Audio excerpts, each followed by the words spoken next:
Assalamualaikum warahmatullahi wabarakatuh. Waalaikumsalam. Alhamdulillah, alhamdulillahilladzi hadana li hadza wa ma kunna linahtadiya laula an hadana Allah. Asyhadu an la ilaha illallah wahdahu la syarika lah wa asyhadu anna Muhammadan abduhu wa rasuluhu la nabiyya ba'dah.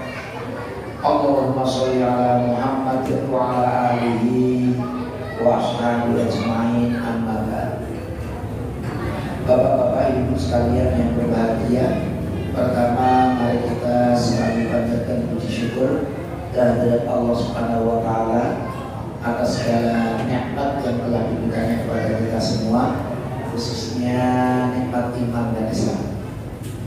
Bapak-bapak, ibu sekalian yang berbahagia, untuk mempersingkat waktu, langsung saja to the point, kita menuju kepada tema kajian kita. Saya mengkaji tentang fikih dan kita memulai dengan fiqh thaharah, terkait dengan thaharah dari jenis-jenis air, macam-macam air, najis, macam-macam najis, dan termasuk najis itu apa saja. Kemudian kita juga sudah membahas tentang wudu, kita sudah membahas tentang mandi wajib, kita juga sudah membahas tentang tayamum. Artinya kalau kita tidak bisa wudu, tidak bisa mandi wajib, maka bisa diganti dengan bertayamum. Maka malam hari ini kita lanjutkan masih tema thaharah, yaitu adabu qada'il hajah, adab buang hajat. Kalau kita biasanya adab buang air, adab buang air atau etika dalam buang air. Bapak-bapak, ibu sekalian yang berbahagia, tema kita dengan tema yang sangat sederhana. Setiap hari kita tentunya melakukannya, tapi ini sangat penting. Jadi sederhana, tapi sebenarnya sangat penting. Itulah sempurnanya Islam. Jadi agama yang mengurusi tidak yang penting-penting saja, tapi urusan yang sederhana, kelihatannya sepele, itu pun juga tetap diurus di dalam Islam, karena ternyata itu juga sangat penting. Kita lihat satu hadis yang diriwayatkan oleh Imam An-Nasai dari sahabat Abdullah bin Abbas radhiyallahu anhu, berkata, marra Rasulullah sallallahu alaihi wasallam ala qabraini. Suatu saat Rasulullah itu pernah melewati dua kuburan. Faqala, kemudian Rasulullah bersabda. Tentunya sabda Rasulullah ini dipahami mendapatkan informasi dari Allah Subhanahu wa taala.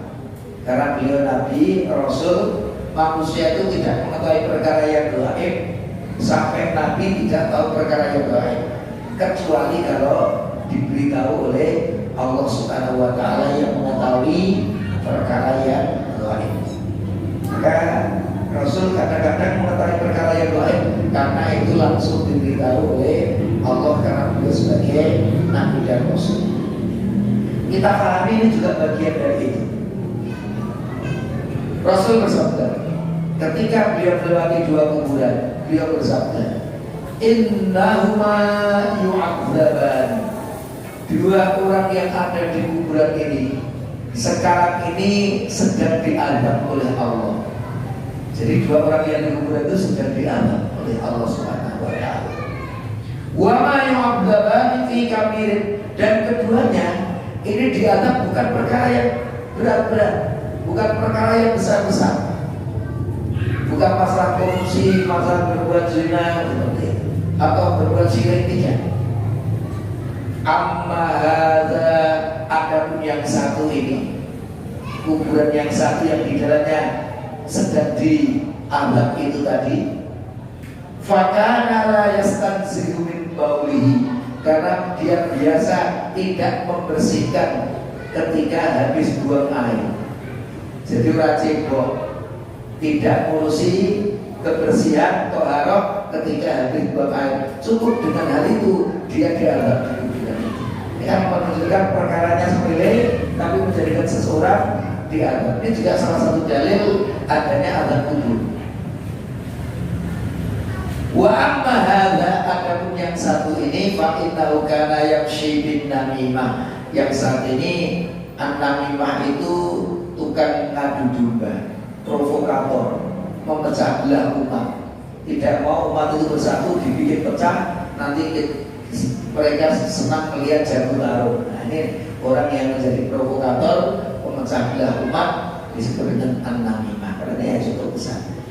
Jadi ada yang satu itu tidak mengurusi kebersihan habis buang air. Ini cukup dengan itu seseorang diazab. Maka saya katakan perkaranya sederhana, tapi ternyata risikonya juga luar biasa. Seseorang yang tidak melakukannya diazab oleh Allah Subhanahu wa Ta'ala. Apa adab-adab terkait dengan buang air? Saya bagi menjadi 3. Ketika mau masuk, ketika di dalam, dan ketika keluar. Yang pertama, ketika masuk ke tempat buang hajat, ke kamar mandi, toilet, WC, dan sebagainya. Apa etika yang mestinya dimiliki oleh seorang muslim? Yang pertama, mencari tempat yang sepi dan jauh dari pandangan manusia. Ini adab yang pertama. Hadisnya diriwayatkan oleh Abu Dawud dari sahabat Jabir bin Abdullah. Ini salah satu ulama di kalangan sahabat. Karena banyak sahabat yang awam juga, tapi beliau ini termasuk salah satu alim ulama di kalangan sahabat. Jabir bin Abdullah. Anna Nabi sallallahu alaihi wasallam, beliau berkisah bahwasanya Rasulullah sallallahu alaihi wasallam kana idza aradal buraza. Rasulullah itu kalau mau buang air besar, entolaqa, beliau itu menjauh pergi, hatta la yarahu ahadun, sehingga tidak ada satupun yang bisa melihat beliau. Ini digambarkan Rasul kalau bepergian dengan para sahabat itu kan biasanya pada pasir itu. Beliau minta sahabatnya untuk berhenti dulu, saya mau buang air dulu. Beliau mencari tempat yang jauh sehingga rombongannya tadi tidak melihat beliau. Nah dikira Rasul waktu munggah sini kemudian turunlah itu di balik gundukan itu mungkin sudah tidak kelihatan. Itu Rasulnya. Jadi supaya yang lainnya tidak melihat apa itu dia dalam keadaan buang air itu. Ini tentunya yang dimaksud di dalam hadis ini. Maka tentunya juga tidak harus jauh. Kalau toilet kita itu sudah meskipun dekat dengan ruangan kita, sudah tertutup di balik tembok itu sudah selesai. Artinya sudah jauh dari pandangan orang. Ini kalau kondisinya umpamanya ya, kalau di kampung-kampung yang mandinya BAB-nya itu masih di sungai, ya ini memang perlu memperhatikan. Jadi bisa tidak dilakukan, tapi memperhatikan jangan di tempat yang mimping. Banyak orang lewat itu lalu lalang itu dia di situ nanti sering kelihatan nyari si rokok orang mati. Artinya inilah adab ketika kita buang air itu mencari tempat yang jauh dari pandangan orang. Ini khususnya di tempat-tempat yang terbuka, karena sekarang di kampung-kampung kan masih banyak tempat BAB itu yang masih terbuka dari benar-benar menjaga. Nah, kalau daerah kita yang sudah punya toilet sendiri dan tertutup ini, insya Allah tidak harus jauh-jauh, sudah tidak terlihat oleh orang lain. Itulah etika yang pertama. Itu adab. Jadi memang sebaiknya tidak dilihat. Maka kalau di tempat-tempat apa itu yang modern itu kadang-kadang ya itu juga risih kita kan. Tempatnya itu cuma dikasih kotak-kotak kecil itu ada jejer-jejer itu coba nanti bisa kelihatan kan gitu. Itu kadang-kadang kalau kita risih itu ya lebih baik nunggu di toiletnya itu ke dalam itu lebih baik. Kecuali kalau darurat terus aku tuh tekan itu nah ini darurat beda. Tapi kalau tidak darurat sebaiknya tetap menjaga yang tidak kelihatan orang. Kita melakukannya ini baik orang kecil mau besar di orang kita kuat. Nah, itu paling apa itu utama. Ini terkait dengan adab. Yang kedua, tidak membawa lafaz Allah ke dalam kamar mandi. Ini yang ditanya. Kalau ada tulisan-tulisan lafaz Allah mau di HP kita, ini ada tulisan Allah mau begitu, nah itu tentunya tidak dibawa ke dalam kamar mandi. Dasarnya hadis yang diriwayatkan oleh Imam Al-Hakim dalam kitab Mustadrak beliau. Qala beliau berkata, hadza haditsun sahihun ala syarti syaikhaini. Ini hadis yang sahih menurut persyaratan Syekhul Hadis, dua syekh hadis, yaitu Imam Bukhari dan Muslim. Jadi beliau menyebut ini hadis yang kuat. Bahwasanya Rasulullah Sallallahu Alaihi Wasallam la bisa khataman. Rasulullah itu memakai cincin di tangan beliau itu. Nafsuhu, ukirannya Muhammadun Rasulullah, Muhammad utusan Allah, ini adalah lafaz Allahnya. Fakana idza dakhala al-khala, dan apabila Rasul masuk ke al-khala, al-khala itu secara bahasa artinya tempat yang kosong. Khala itu tempat yang, maka khaliyun itu kosong. Al-khala tempat yang kosong. Karena tempat itu harus kosong, kalau tidak kosong kita tidak masuk. Tidak ada orang kita tidak masuk. Begitu kosong kita masuk. Maksud tempat yang kosong. Al-khala. Wada'ahu, beliau meletakkannya. Hanya diletakkan di luar, tidak dibawa ke dalam untuk apa itu ketika beliau buang air tadi. Tapi tentunya ini terkait yang terlihat. Artinya, umpamanya di sini ada tulisan lafaz Allah begitu. Tapi kalau hanya program di HP saya ada program Al-Quran, tapi wis tak pateni gitu, itu dibawa nggak ada masalah. Dan ada Quran itu di dalam ini ada aplikasi Al-Quran, nggak ada masalah. Yang penting tidak kelihatan. Itu saya gambarkan seperti kalau jenengan hafal ayat-ayat Al-Quran kan, lalu kudu hafalannya dibuang saja dari dadanya tidak. Tapi kalau yang tertulis, makanya badan kita apa itu bajunya ada tulisan Allahnya, pakaiannya ada lafaz Allahnya, itu sebaiknya ya hati-hati ini menjaga apa itu adab kita. Karena itu lafaz Allah tidak dibawa ke tempat-tempat yang di sana bercampur dengan najis. Itulah adab. Meskipun para ulama menyatakan adab itu seringkali tidak sampai kepada dosa. Ini masalah kemakruhan. Karena ini dunianya itu makruh atau haram. Ada ikhtilaf di kalangan ulama. Tapi kita punya satu kaidah. Para ulama punya kaidah fikih. Al-khuruju minal khilafi mustahabbu. Keluar dari perbedaan itu sangat dianjurkan. Artinya kalau ada sesuatu, ada perkara yang para ulama itu berbeda. Ini yang satu mengatakan makruh, yang satu mengatakan haram. Itu bagaimana kita keluar dari perbedaan? Tinggalkan. Itu selesai. Tapi kalau perkara itu berbeda antara ini sunnah, ini wajib, itu hendaknya dilakukan.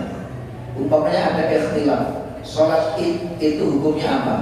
Menurut Imam Abu Hanifah wajib, menurut jumhur ulama sunnah. Nah ini antara sunnah dan wajib, ada perbedaan di kalangan ulama. Maka kalau kita tidak ada uzur, kerjakan selesai. Tapi kalau masalah rokok ada perdebatan kan? Ada menyatakan makruh, ada mengatakan haram, ada ikhtilaf di kalangan ulama. Bagaimana caranya? Tinggalkan selesai. Kita meninggalkan itu paling aman, paling berhati-hati. Ini juga sama. Antara dataran makruh atau haram, ini ada ikhtilaf ya. Kita meninggalkan karena adab kita terhadap Allah Subhanahu wa Ta'ala. Sekali lagi tadi yang tertulis terlihat saja. Kalau hanya dalam aplikasi dan kita matikan HP-nya, tidak perlu apa itu di luar, di bawah pun juga tidak ada masalah. Tentunya terkait kedolatan juga ada kaidah nanti ad-darurah tutubihul mahdzurah. Dalam kepergian anggone kaos iki rapi kaos lainnya. Dan kita orang buka buku ya dia kan gitu loh. Itu mungkin ada kedolatan, tapi sebaiknya yang menjaga kalau kita pakaian itu apa itu tidak memasukkan yang ada lafaz Allah di dalam kamar mandi atau toilet. Yang ketiga, mendahulukan kakinya yang kiri kemudian berdoa. Allahumma ya Allah Ini kita sebutkan hadisnya sahih diriwayatkan oleh Imam Bukhari dari sahabat Anas bin Malik radhiyallahu anhu, salah satu sahabat yang terakhir wafat. Dia wafat sekitar tahun 90-an Hijriah. Jadi Rasul kalau wafat tahun ke-10 Hijriah itu masih ada sekitar 80 tahun. Jadi bayangkan kira-kira Indonesia merdeka sudah 80 tahun belum? Belum loh. Jadi artinya sejak Indonesia merdeka itu masih ada orang yang sampai sekarang hidup gitu. Itu kan sahabat Anas bin Malik. Panjang beliau dari wafat Rasul masih sekitar 80 tahunan. Dan beliau wafat di daerah Basra. Saya pernah mendoakan beliau kan waktu belajar di Baghdad musim panas, teman-teman pada pulang ke Indonesia, saya liburan ke Basra. Ternyata di sana ada beberapa sahabat, salah satunya beliau, ya alhamdulillah bisa mendoakan beliau. Tidak meminta ya, itu muslim, mendoakan beliau di depan kuburan beliau. Sahabat Anas bin Malik berkata, "Kana Nabi sallallahu alaihi wasallam, Nabi Muhammad sallallahu alaihi wasallam, idza dakhala al-khala'a, apabila Rasulullah itu masuk ke toilet, kamar mandi, WC, qala, beliau bersabda, Allahumma ya Allah, ini sesungguhnya aku a'udzubika, berlindung kepadamu minal khubuthi wal khaba'ith, dari yang kotor, baik yang jantan maupun yang betina, yang laki-laki maupun yang wanita. Ini maksudnya dari setan yang menggoda, baik setan jenis laki-laki maupun setan jenis perempuan. Karena setan itu juga berjenis kelamin. Bapak-bapak ibu sekalian yang berbahagia, ini ada hadis yang diriwayatkan oleh Imam At-Tirmidzi. Ada perdebatan di kalangan ulama. Kalau Imam At-Tirmidzi mengatakan haditsun gharibun, hadis ini termasuk gharib, la na'rifuhu illa min hadzal wajhi, kami tidak mengetahui hadis kecuali dari jalan ini. Wa isnadu, dan sanad hadis ini laisa bidzakal qawi, memang tidak cukup kuat. Jadi beliau yang meriwayatkan hadis itu juga melihat bahwa periwayatannya sanadnya itu tidak begitu kuat. Kalau tidak begitu kuat ya sekitar dhaif. Tapi ternyata Syekh Nasiruddin Al-Albani mengatakan darajatnya sahih. Jadi ini memang ada perbedaan ulama terkait dengan sanad dari hadis ini. Kita coba baca hadisnya. An Ali bin Abi Thalib, dari sahabat Ali bin Abi Thalib radhiyallahu anhu, anna Rasulullah, bahwasanya Rasulullah sallallahu alaihi wasallam qala, pernah bersabda, satu, tutup atau penutup, ma baina a'yunil jinni, antara matanya jin, wa aurati bani Adam, dan auratnya manusia anak Adam, idza dakhala ahadukumul khala'a, apabila salah satu dari kalian masuk ke kamar mandi, toilet, an yaqula bismillah, mengucapkan basmalah. Jadi kalau kita mau ke toilet, ke WC, kamar mandi, mengucapkan bismillah, maka jin tidak melihat aurat kita. Informasi dari hadis. Tapi kalau kita tidak mau berdoa, kelihatan aurat kita terlihat sama jin itu. Jadi penutup dari matanya jin ketika kita masuk kamar mandi itu kalau masuk kita membaca basmalah. Syekh Al-Albani menyatakan derajatnya sahih. Tapi kita juga mendapatkan riwayat dari yang lain. Ini dari kitab Musannaf Ibnu Abi Syaibah. Ini kitab hadis yang sangat tebal. Ini seperti Musnad Ahmad bin Hanbal yang hadisnya banyak sekali. Tapi memang para ulama hadis nanti tetap merinci. Ada hadis-hadis yang sahih banyak, tapi juga tidak sedikit hadis-hadis yang dhaif. Saya punya cerita menarik saya terkait dengan Musannaf Ibnu Abi Syaibah. Dulu waktu saya belajar di Baghdad menyelesaikan tesis, itu tiada hari tanpa masuk perpustakaan. Jadi perpustakaan di kampus Baghdad itu ada perpustakaan khusus untuk S1. Ramai banget kalau masuk itu masih. Dan kalau untuk pasca sarjana itu kitabnya juga besar-besar, lebih lengkap dan lengan. Jika kita datang di situ itu sepi sekali, tenang sekali. Kalau pagi hari itu mamanya nyari kitab itu udah numpuk 10-15 kitab numpuk di samping kanan kiri kita bab-babnya kan udah kita ambil itu. Hadis yang kita cari itu babnya. Nanti setelah itu duduk tinggal bukanya kitabnya satu-satu, itu ada 15 tutup dibukai apa itu direnteng seperti ini. Karena dulu masih manual.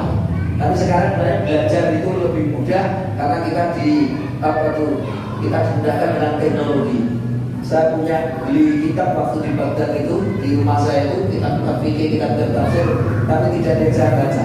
Karena sekarang cukup dengan laptop ini sudah masuk ke perusahaan, mau mencari kitab apa saja sudah bisa dilihat. Jadi sebenarnya kita sangat dimudahkan dengan ilmu dan teknologi.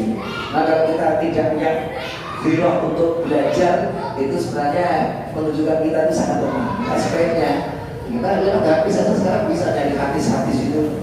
Kita Al-Maktabah Syamilah kita buka itu udah kitab apapun yang kita ingin baca bisa gratis, nggak perlu membeli. Sekarang itu mudah sekali.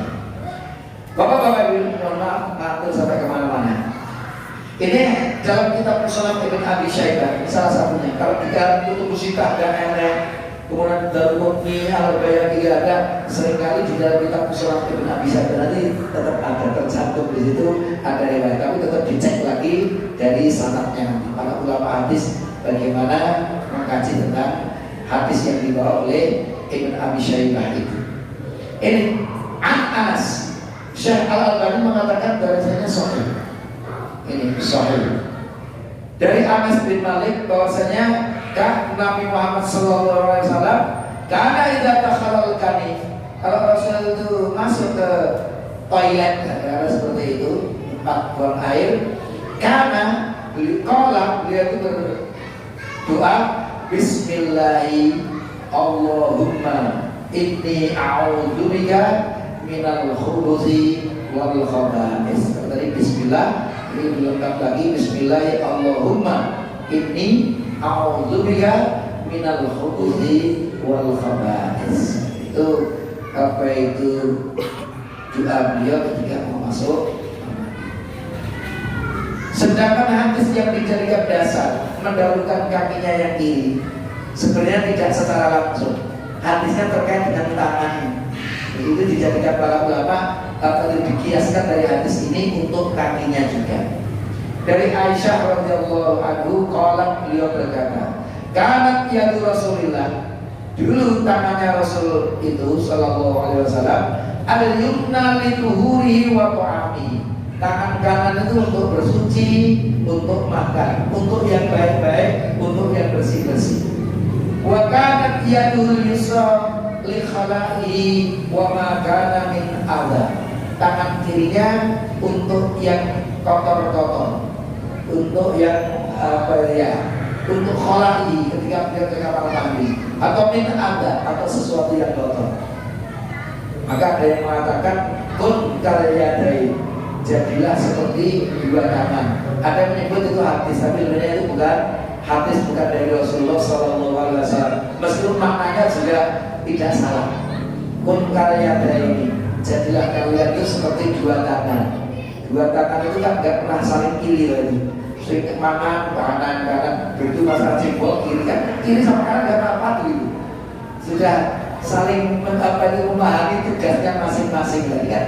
Kalau suami istri tangan kanan dan tangan kiri itu kan enak sekali, tidak perlu ujung-ujungan karena keduanya saling melengkapi, tidak harus saling iri dan iri. Nah, harus seperti itu. Jadilah seperti tangan. Bahkan tangan saling membantu loh. Kalau yang luka kiri itu yang ngurusin nanti yang kanan, luka kanan kiri nanti yang bantu.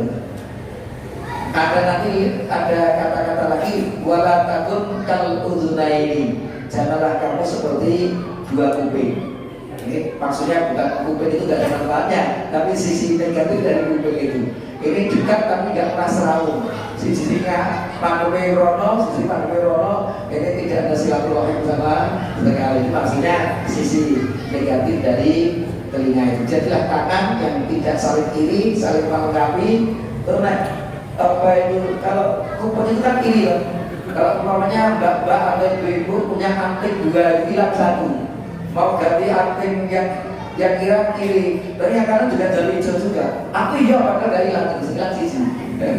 Tapi jalur melu-melu ganti. Nah ini, nah kita itu gambaran saja kalau itu bukan hadis, tapi kita ambil itu pelajaran yang bagus juga dari itu. Kalau kita menyebutnya kata-kata mutiara, nasihat-nasihat para ulama, itu bukan hadis Rasulullah Sallallahu Alaihi Wasallam. Jadi kalau kita balik, kalau angkat sampah itu sebaiknya pakai kiri bukan yang kanan. Loh kok kiri ya? Karena yang kotor-kotor itu ngambil sing kiri, sing bersih-bersih, yang baik-baik pakai yang kanan. Demikian juga untuk yang masalah kata apa itu kaki. Kalau nanti masuk masjid kan kanan dulu, kalau masuk ke tempat toilet kiri dahulu. Itu adab kita itu masuk toilet. Yang keempat, tidak mengangkat pakaiannya tinggi-tinggi. Adalah adab untuk masuk toilet. Tidak mengangkat pakaiannya tinggi-tinggi. Nah, ini kita menarik. Kita baca dulu hadisnya, diriwayatkan oleh Abu Dawud. Anas bin Umar, dari sahabat Abdullah bin Umar, putranya Khalifah kedua, Umar bin Khattab. Anna Nabiya Sallallahu Alaihi Wasallam, bahwasanya Nabi Muhammad Sallallahu Alaihi Wasallam, karena idza arada hajatan, beliau itu kalau akan menyelesaikan hajat, qada'ul hajat, kalau mau buang air, la yarfa'u saubahu, beliau tidak mengangkat pakaiannya hatta yadnuwa minal ardi, sehingga pakaiannya itu tetap dekat ke tanah, ke permukaan bumi. Jadi orang mincengnya tinggi-tinggi, tapi pakaiannya itu masih dekat dengan tanah. Jadi jangan nyincengnya pakaian tinggi-tinggi, maka karena tidak mengangkat pakaiannya tinggi-tinggi. Loh, bagaimana ini? Bapak-bapak, ibu-ibu, disinilah pentingnya kita memahami hadis itu tidak hanya secara tekstual, tapi perlu memahaminya juga secara kontekstual. Konteksnya waktu itu bagaimana tentunya. Jadi dipahami tentunya seperti yang pertama tadi sudah saya sampaikan. Buang airnya di tempat umum, di tempat tidak tempat khusus maksudnya. Di padang luas.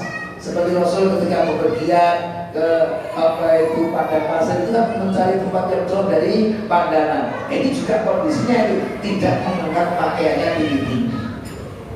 Itu artinya di tempat yang terbuka, di sungai kan itu sosok ada orang lewat, itu di situ itu kalau BAB dan sebagainya jangan dicuci bur-bur sampai nanti kelihatan semuanya, sehingga tetap diperhatikan. Yang penting kalau kena najis ini diperhatikan sehingga memperkecil aurat itu kelihatan orang lain karena ini di tempat yang terbuka. Itu yang dimaksud jangan mengangkat pakaian tinggi-tinggi. Nah kalau sudah di toilet yang tertutup itu sudah yakin tidak ada melihat, mau telanjang saja tidak ada masalah, karena insya Allah aman dari pandangan orang. Diangkat tinggi-tinggi ya baik-baik saja, karena apa? Karena aman dari terkena najis. Tapi hadis kita ini tadi kalau di tempat yang luar, BAB-nya di sungai begitu, ini khawatir nanti kita sedang BAB atau sliver melihat semuanya, nanti kita telanjang itu buat kita kabel. Nah, ini jangan tinggi-tinggi dan dekat dengan tanah. Itu diperhatikan supaya kita benar-benar tetap bisa menjaga aurat meskipun tidak punya toilet yang khusus, tapi masih yang di sungai dan lain sebagainya. Itulah bapak-bapak ibu yang terkait dengan tidak mengangkat pakaian tinggi, kondisi di tempat yang terbuka seperti ini. Ini bagian dari etika. Yang kelima, hendaknya tidak menghadap atau membelakangi kiblat. Ini juga bagian dari etika. Karena dalam hadis yang diriwayatkan oleh Imam At-Tirmidzi dan Imam An-Nasai dari Abu Ayyub, bahwasanya Rasul bersabda, la tastaqbilul qiblata, janganlah kalian menghadap ke kiblat, wala tastadbiruha li ghaidin aw qaulin, juga kamu jangan membelakanginya li ghaidin, ketika kamu dalam keadaan ghaib, buang air besar, au baulin atau buang air kecil, jangan menghadap dan jangan membelakangi. Para ulama sebenarnya berbeda pendapat, bapak-bapak, ibu-ibu. Ini memahami juga tadi yang saya sampaikan. Ini kalau di tempat terbuka atau di dalam kamar mandi. Sebagai ulama mutlak, baik dalam kamar mandi maupun tempat terbuka, hadis ini digunakan. Kita tidak menghadap dan tidak membelakangi kiblat. Tapi sebagian ulama kita memahami hadis ini sebenarnya ketika di tempat terbuka. Tapi di sungai, di padang yang luas itu tidak tertutup itu jangan menghadap dan juga jangan membelakangi ke kiblat. Tapi kalau di kamar mandi tertutup tembok, diserapat seperti itu, mau kemana saja tidak ada masalah. Itu sebagian membedakan tadi. Jadi konteksnya kalau di tempat luar tadi, kalau di dalam boleh. Tapi untuk kehati-hatian memang nanti kalau kita bangun toilet kamar mandi ya sebaiknya kalau kita jongkok itu ya tidak menghadap atau membelakangi. Itu diusahakan sebisa mungkin. Tadi kan istilah tadi ya, antara dataran makruh atau haram ini kan kita berhati-hati ya. Pokoknya kalau bisa ya diusahakan tidak menghadap dan tidak membelakangi kiblat meskipun sudah ada di dalam kamar mandi. Tapi waktu ini suatu saat tidak gagal, ini hanya kamar mandi ya selapopo karena sudah memang tertutup apa itu tertutup atau satilnya itu tadi. Kalau yang di tempat terbuka di sungai itu ya benar-benar memperhatikan untuk tidak menghadap dan membelakangi kiblat. Dan ini yang menarik, walakin akan tetapi syariku wa maghribu, menghadaplah ke arah timur atau menghadaplah ke arah barat. Jadi naik BAB itu jangan menghadap atau membelakangi kiblat, tapi ngadep ke arah timur atau ngadep ke arah barat. Ini tentunya juga konteksnya, ini tentunya di tempatnya Rasul. Rasul bersabda itu di mana? Di Medina. Dan Medina itu berada di utara Mekah. Kalau kita berada di Medina, bapak-bapak ibu, kalau sholat kita menghadap ke selatan, karena kiblatnya ada di selatan. Jadi kita menghadapnya ke selatan. Jadi maka sabdanya apa? Maka menghadaplah ke timur atau ke barat. Kalau kita menghadap ke timur atau ke barat, sementara kiblatnya di selatan sana. Itu beda dengan Indonesia. Jangan ke arah barat itu lagi mah. Nanti kalau apa itu walakin syariku wa maghribu, tapi menghadaplah ke arah timur atau barat. Lah ini malah di Indonesia malah menghadap atau membelakangi ini. Jadi hadisnya ini konteksnya kalau di Indonesia berbeda. Karena Indonesia itu berada di timurnya apa itu Mekah kita menghadap ke arah barat, meskipun enceng sisi ke arah utara, tapi ya bahasanya tidak ke timur dan tidak ke barat. Ini kan di Indonesia itu sebaiknya menghadap ke selatan atau menghadap ke utara sehingga tidak membelakangi atau menghadap ke arah kiblat. Dan konteksnya hadis itu kita bisa memahami. Kenapa walakin syariku wa maghribu, menghadaplah ke arah timur atau ke arah barat, karena posisi Madinah di utaranya Makkah. Yang keenam, menghindari 3 tempat yang dilaknat. Jadi salah satu etika doa itu kita menghindari 3 tempat yang dilaknat. Maksudnya gimana itu? Tempat yang 3 tempat yang dilaknat. Ini berdasarkan hadis yang diriwayatkan oleh Abu Dawud. An Mu'adz bin Jabal, dari Mu'adz bin Jabal. Dia seorang alim di kalangan ulama. Mu'adz bin Jabal bahkan pernah dikirim oleh Rasul ke Yaman untuk menjadi hakim. Maka salah satu ahli fikih kita di kalangan sahabat itu adalah Mu'adz bin Jabal. Qala, beliau berkata, qala Rasulullah sallallahu alaihi wasallam, Rasulullah sallallahu alaihi wasallam pernah bersabda, ittaqul mala'ina salatata. Ittaqu itu kalau secara bahasa bertakwalah. Ittaqu itu dari kata takwa. Tapi at-taqwa itu sebenarnya secara bahasa itu menjaga. Juga secara bahasa menjauhkan. Ini maknanya ittaqu, jauhkanlah. Ittaqu itu artinya jauhkanlah diri kalian. Al-mala'ina salatata, 3 tempat yang dilaknat. Itu sabda Rasulullah. Jauhkan diri kalian dari 3 tempat yang dilaknat. Apa itu? Al-buraz bi'abi fil mawaridi, sumber-sumber air. Jangan BAB di sumber air, sumber air tempat orang minum dan tahu-tahu di situ ketampul itu nanti dilaknat itu. Kurang ajar ini, siapa ini? Ini dilaknat lagi. Kita kalau BAB di situ dilaknat sama orang itu. Oh jangan dia tenang itu lah. Ini dilaknat orang. Kenapa? Karena itu tempat air bersih minum untuk mawarid ini. Kalau di kita BAB di situ mesti banyak orang yang melaknat. Hindari tempat yang seperti itu. Waqari'atit thariq, dan di tengah jalan tempat orang lalu lalang banyak apa itu berjalan mentang-mentang bengi-bengi taruh di situ sesuai-sesuai do melaknat semuanya. Kurang ajar itu siapa yang bisa buat kayak gitu. Itu kita dikurang-kurang ajarkan, itu dilaknat sama banyak orang. Wadilli, dan tempat berlindung. Kalau di Arab itu kan tidak banyak itu, pohon-pohon itu kan tidak banyak. Biasanya tempat itu berlindung. Kalau kita diambil di bawah pohon itu kayak begitu. Orang nanti ketika berlindung naik gunung, wabune sengat itu juga melaknat. Dia tenang ini sopo di sini. Nah itu artinya kita dilaknat sama orang. Maka jauhkanlah kalian dari 3 tempat yang dilaknat. Tapi mestinya juga tidak tiga tempat itu saja.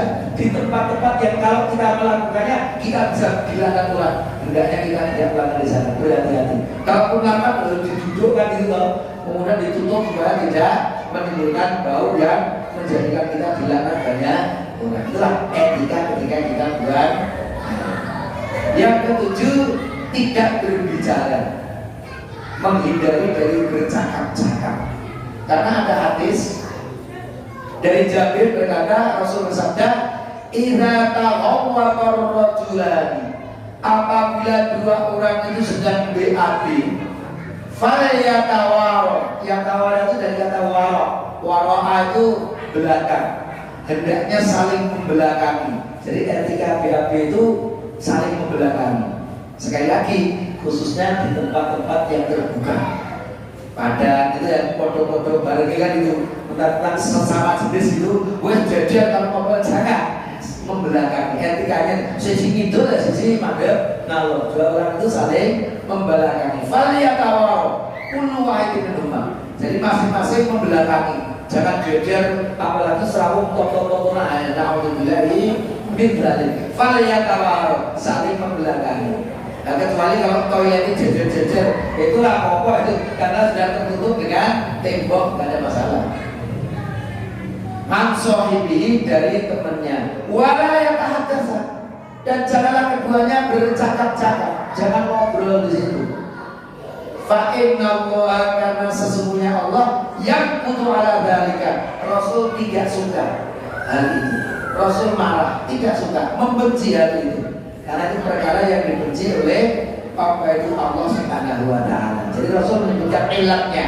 Mengapa kita yang BAB itu hendaknya tidak jejer tapi saling membelakangi dan tidak bercakap-cakap? Allah tidak menyukai orang yang bercakap-cakap ketika BAB dan juga tidak saling membelakangi. Kondisi terbuka tadi. Kalau sudah tertutup jejer-jejer monggo itu karena sudah tertutup. Apakah disunahkan untuk membaca basmalah ketika kita akan masuk al-khala atau al-ghaib? Ini ada dari umum.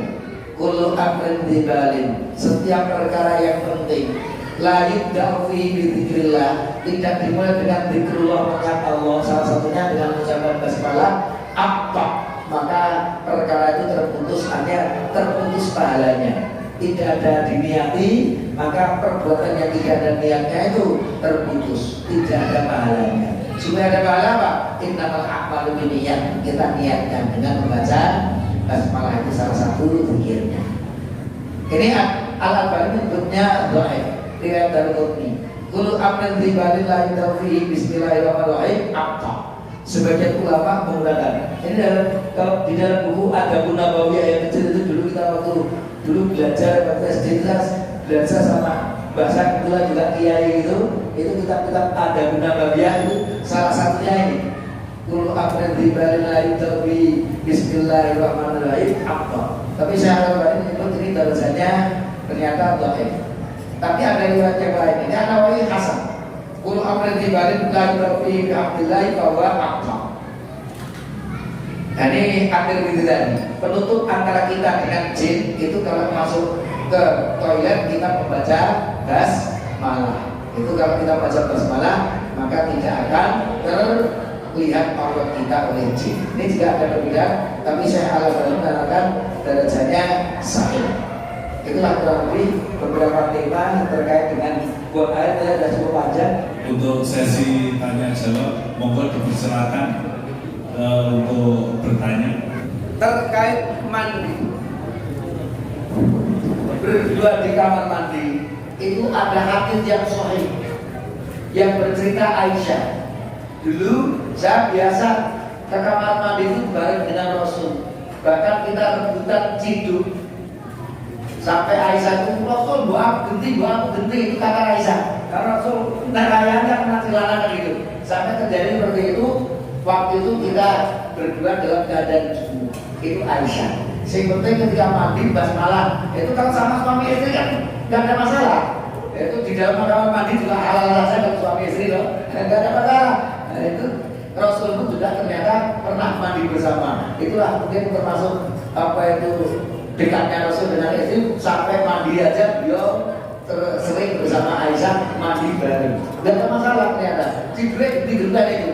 Maka menurut para ulama, laki-laki dan perempuan gentian itu gayungnya, sisanya wanita bersuci, kemudian untuk laki-laki jumhur ulama mengatakan tidak ada masalah karena Rasul dari Aisyah pernah dalam hadis yang sahih beliau ceritanya Aisyah mandi bareng. Kan yang dimaksud, jadi tidak ada masalah kita dengan istri kita itu di kamar mandi bareng, tidak ada masalah. Yang penting masuk Bismillah kan gitu, tidak dilihat oleh jin kan gitu kan. Melaksanakan sesuatu tidak ada masalah, tidak ada masalah. Umpamanya seorang suami dengan istrinya kan gitu kan, mau berhubungan di kamar mandi tidak ada masalah. Boleh, tidak ada larangan, tidak ada larangan. Itu yang penting jangan dilihat banyak uang laki-laki ya itu kan tidak. Yang jelas berdua itu tidak ada masalah. Rasul biasa di situ. Tidak termasuk tempat yang dilarang untuk berhubungan suami dan istrinya kan gitu loh. Itu tidak ada masalah. Itu tidak ada masalah. Yang penting ketika masuk berdua itu sudah tidak dilihat sama jin. Tapi di situ dengan istrinya tidak ada masalah. Dengan istri itu sudah tidak ada aurat lagi, sudah dihalalkan oleh Allah Subhanahu wa Ta'ala. Maka salah satu akad yang menghalalkan yang haram itu. Saya itu ketika pulang dari Baghdad, itu saya punya teman ternyata di kampung ada kerjanya. Saya tanya, kata ngajar dia, "Anu di mana?" Saya itu tugasnya berat. Apa? Saya tugasnya itu menghalalkan yang haram. Tugas ternyata jadi kalah itu. Kalau dinikahkan jadi halal kan? Menghalalkan yang haram. Dulunya sebelum nikah haram, begitu sudah dinikahkan menjadi halal. Jadi tugasnya apa? Menghalalkan yang haram. Ya itu ternyata yang menarik juga itu ada kiasan. Gak ada masalah. Yang penting masuk berdoa, dapat pahala dengan istri, gak ada masalah dengan istri dia. Apa gitu? Terutama menjaga lantai. Ketika kita di kamar mandi. Yang saya tuh kadang itu ngomongin juga ragu-ragu. Ragu-ragu ketika yang azan ini Mbak Bejo. Berarti belum ada yang lain. Gitu. Khawatir adanya Mbak Bejo tidak ada yang jawab. Ketika kita di kamar mandi itu dengan kita batin itu kita jawab dengan adanya Mbak Bejo. Itu bagaimana? Baik. Menjawab adzan itu ada perbedaan di kalangan ulama. Kalau mazhab Hanafi mengatakan hukumnya wajib. Karena apa? Idza sami'tum an-nida, kalau kalian mendengar panggilan, faqulu kama yaqulu, maka ucapkan seperti yang diucapkan oleh muadzin. Kecuali dalam hadis itu, kecuali kalau muadzin mengucapkan hayya 'alas shalah, maka ucapkan la haula wala quwwata illa billah. Hayya 'alal falah, la haula wala quwwata illa billah. Tapi selain itu, maka bacaan kita persis seperti yang dibaca oleh muadzin. Termasuk nanti iqamah juga seperti itu. Nah, itu baca seperti yang dibaca oleh mereka, yang muadzin atau yang mukim itu tadi. Tapi di dalam kajian fikih terkait dengan menjawab yang sebagian ulama wajib, tapi jumhur ulama mengatakan hukumnya sunnah. Jadi menjawab apa itu adat itu yang kuat memang hukumnya tidak sampai kepada wajib, tapi memang hukumnya sunnah. Tapi berhati-hati ya, kalau kita bisa jawab, mengapa tidak kita jawab? Karena al-khuruju minal khilafi mustahabun. Keluar dari perbedaan, diambilkan ya sudah. Ini mau wajib mau sunnah, saya benar, saya ingin berdoa itu kok, saya terbaik. Tapi ternyata ada dua tempat kita dilarang untuk menjawab adzan ini. Yang pertama, ketika di kamar mandi, itu Rasul marah kita menjawab. Maka kalau kita pikir nanti basmalah itu bukan di dalam kamar mandi, basmalah tidak, di luar berdoa dulu baru kita masuk. Setelah kita masuk tidak zikir lafaz Allah saja, kita apa itu taruh di luar. Maka zikir di dalam itu termasuk tempat yang dilarang. Maka meskipun batin ya gak usah. Jadi kalau di dalam kamar mandi, ya wis, kita di dalam kamar mandi tidak posisi untuk menjawab adzan itu. Atau ya? Tempat yang kedua, kapan kita dilarang menjawab adzan? Di dalam dalil ketika kita dalam keadaan sholat. Ceritanya dari sahabat Abdullah bin Mas'ud. Sahabat Abdullah bin Mas'ud kan termasuk min kibari sahabi, termasuk sahabat yang awal-awal masuk Islam. Karena ceritanya Abdullah bin Mas'ud itu orangnya kecil, krempeng, terus pokoknya naik ke depan itu kalah. Tapi suatu saat Rasulullah begini, sahabat-sahabatku, ini penduduk Mekah kan belum mendengar ayat-ayat, masih dakwah masih sembunyi-sembunyi. Siapa di antara kalian siap untuk membacakan ayat-ayat Allah di Masjidil Haram itu nanti? Kira-kira kan pasti bapak itu. Ternyata Abdullah bin Mas'ud, karena kecil kerempeng Rasul mesake itu bapak belum bahaya gitu. Tapi ketika Rasul itu langsung utama lagi, langsung sampai 3 kali itu Abdullah bin Mas'ud. Akhirnya ya sudah sampai sana benar itu. Begitu dibacanya bapak belum. Itu Abdullah bin Mas'ud belum. Besoknya lagi Rasul bertanya, siapa yang berani membacakan lagi? Abdullah bin Mas'ud langsung ini lagi. Luar biasa dia Abdullah bin Mas'ud. Cilik kerempeng tapi beneran. Kalau sudah, tidak usah saja, tidak usah diulang lagi. Itu Rasulullah bukan Abdullah bin Mas'ud. Abdullah bin Mas'ud bercerita, ketika aku hijrah ke Habasyah, jadi hijrahnya umat Islam pertama sebelum hijrah itu ke Habasyah. Kerajaan Najasyi yang dalam riwayat beliau pun nanti kemudian masuk Islam, tapi menyembunyikan keislamannya. Itu ketika aku melihat Rasul sedang apa itu sholat, aku mengucapkan assalamualaikum, Rasul jangan salam. Tapi ketika aku pulang dari Habasyah, itu Rasulullah ketika sholat itu tak salam itu kok menerai. Maka Rasul bersabda, inna fis sholati la sughla. Sesungguhnya di dalam sholat itu ada kesibukan, dia itu benar-benar zikir kepada Allah Subhanahu wa taala yang dulu asalnya boleh ngobrol. Dulu juga awal mulanya sholat boleh ngobrol, Allahu Akbar, itu bersolat yang boleh. Tapi setelah turun ayat wa qumu lillahi qanitin, maka Rasul menyebutkan mulai hari ini kita tidak boleh berbicara ketika sholat. Bahkan berjalan salam pun juga tidak dilakukan oleh Rasul. Maka sahabat sahabat Umar pun pernah merasa agak gimana. Suatu saat beliau kan biasanya dijawab, tahu-tahu tidak dijawab. Tapi beliau enggak berani datang kepada Rasul sendiri, kirim orang. Apa saya ada salah kepada Rasul? Kok salam saya tidak dijawab oleh Rasul? Nah ternyata hukumnya sudah berubah. Di dalam sholat itu ada kesibukan zikir kepada Allah, tidak boleh yang lain-lain. Maka ada takbiratul ihram. Apa artinya? Takbir untuk menghafal. Selain sholat haram dilakukan. Maka disebut takbiratul ihram. Jadi dalam Allahu Akbar, makan tidak boleh, berbicara tidak boleh. Semua yang tadi dihalalkan menjadi haram kecuali perbuatan sholat itu. Maka dua, tahlil dan taslim, penghalalannya dengan apa? Salam. Begitu assalamualaikum itu sebenarnya ibadah haji tahalul. Nah wassalam itu tadi dihalalkan ketika sholat menjadi halal lagi. Ngobrol lagi, makan lagi.